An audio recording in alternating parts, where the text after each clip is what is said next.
Well, for more on US-Colombia ties, I'm joined by Michael Vigil. He's the former DEA Chief of International Operations and contributor to Cypher Brief. Thank you for joining us. It's my pleasure. So as we look at this relationship between the US and Colombia, a lot of it has been focused on stopping the drug trafficking trade, including the launch of Plan Colombia 15 years ago. Where does all this stand now? Well, the fact of the matter is that at one time, Colombia was on the verge of being a failed state. Plan Colombia funding came into the picture, and the Colombian government was able to assert itself in a lot of areas which were held by armed revolutionary forces, leftist forces. So now Plan Colombia, as a result of Plan Colombia, the government has a presence in 1,099 municipalities.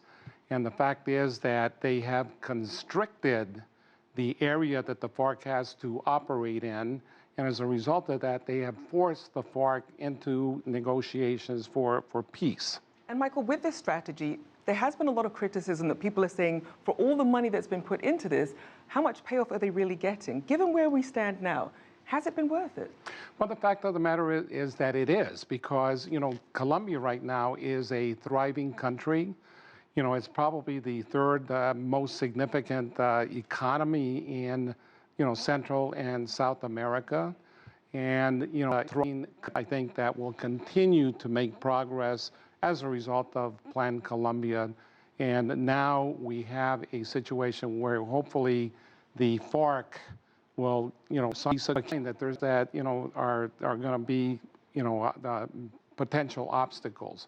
Because the Congress in Colombia has where they have to give a referendum to the citizens of Colombia, and it is they who will decide as to whether or not Colombia will sign that peace accord with the rebel forces.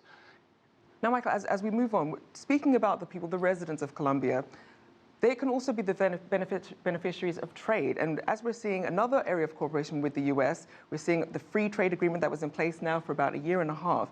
Tell us about some of the benefits and the challenges of that agreement.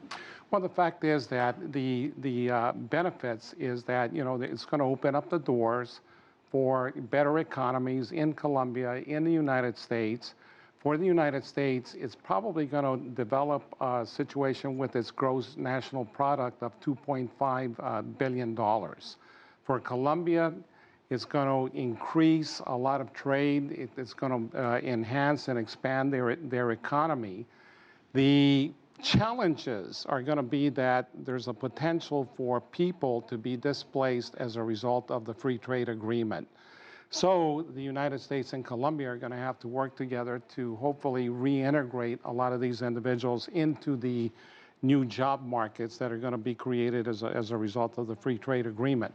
And as you're mentioning the free trade agreement, what are some of the sectors, you're talking about people being displaced, what are some of the sectors that could really be affected by this? Well, agriculture for one, because in Colombia there's 400,000 farmers that operate, below the poverty line.